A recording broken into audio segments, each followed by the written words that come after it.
नमस्कार बच्चों। तो आज हम पार्ट 15 समन्वय इस टॉपिक के बारे में पढ़ेंगे। मैंने आपको बताया था समन्वय मतलब क्या होता है। जब अपने शरीर में प्रत्येक अंग एक दूसरे के सामंजस्य से कार्य करेगा तो क्या होता है, समन्वय होता है। तो हमारे अंदर बहुत सारे संस्थान कार्य कर रहे हैं, जिसमें रक्त परिसंचरण संस्थान है, पाचन संस्थान है, उत्सर्जन संस्थान है कि नहीं।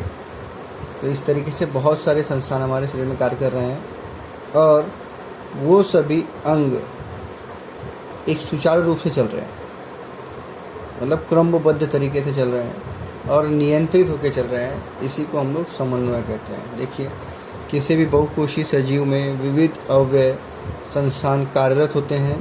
इन विविध संस्थानों या अंगों और उनके आसपास के परिसर के विविध उद्दीपनों में योग्य समन्वय होगा, तभी वह सजीव अपने जीवन को सुचारू रूप से चला सकते हैं।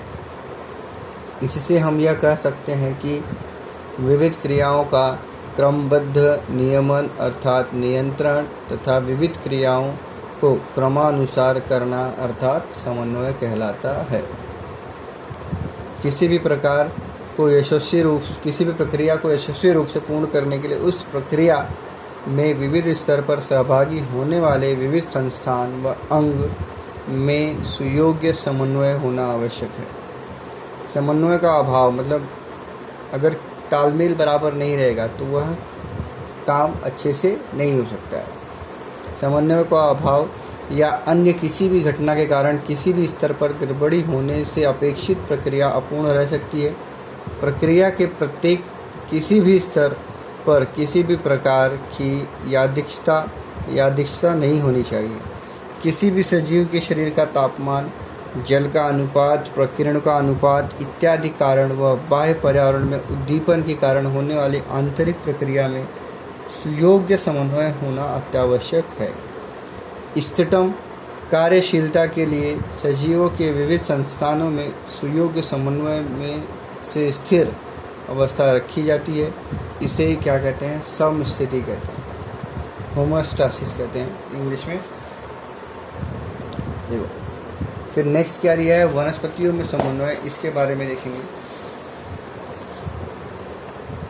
कि प्राणियों में पाए जाने वाले तंत्रिका तंत्र या पेशी तंत्र जैसे तंत्र वनस्पति में नहीं होते हैं। जैसे हमारे पास तंत्रिका तंत्र होता है, हमारा दिमाग, वैसे वनस्पति में कोई दिमाग नहीं होता है।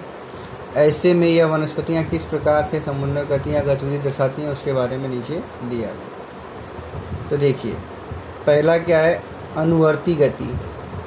बाह्य उत्तेजना से प्रेरित पौधे के किसी हिस्से की गति अथवा वृद्धि को अनुवर्तन कहते हैं।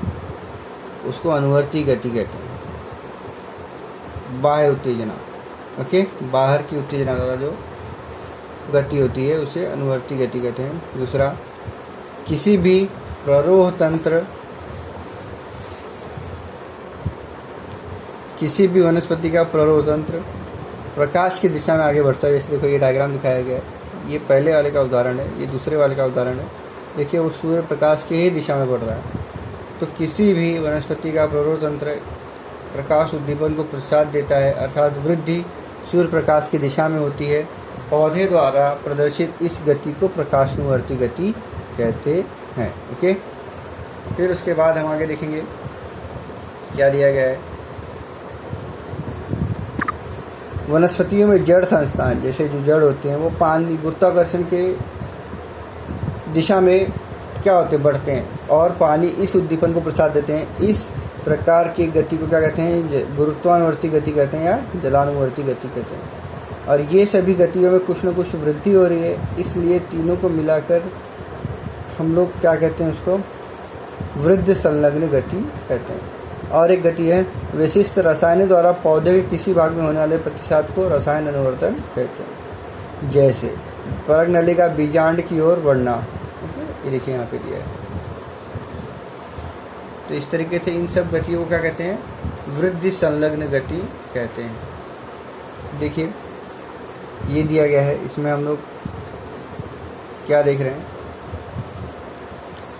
इसमें कुछ आपको हार्मोन्स दिए गए हैं और उन हार्मोन्स द्वारा क्या हो रहा है उसका काम बताया गया है। प्ररोह के अग्रभाग में तैयार होने वाला ऑक्सिन नामक संप्रेरक कोशिका विवर्धन में काम आता है।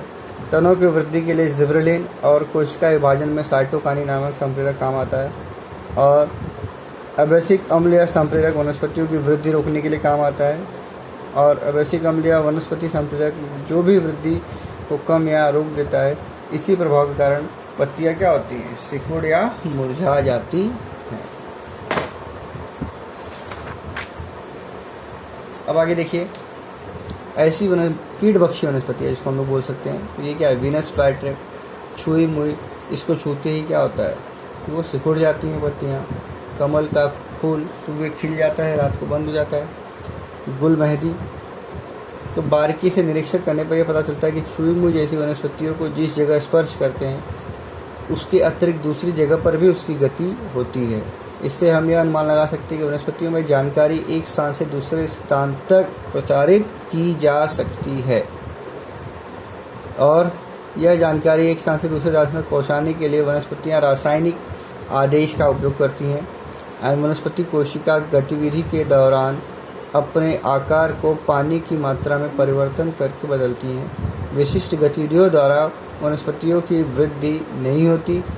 ऐसी गतिविधि को वृद्धि असंलग्न गति कहते हैं।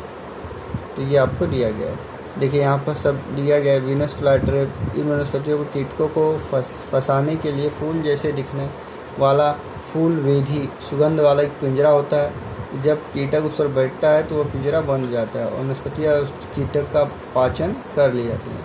कमल का फूल सुबह तो निशिगंधा का फूल रात में खिलता है। कीटक का स्पर्श होते ही ड्रासेरा इस कीटभक्षी वनस्पति के पत्तों के तुरंत अंदर की तरफ मुड़ जाते हैं और वह कीटक के चारों ओर तो घेर लेते हैं। गुल मेहंदी इस वनस्पति में योग्य समय आने पर फट जाते हैं तथा उनका बीज सर्वत्र फैल जाता है। तो इस तरीके से हमने आज देखा वनस्पतियों में समन्वय। आगे के पीरियड में हम देखेंगे मनुष्य में समन्वय किस प्रकार होता है। ओके, धन्यवाद।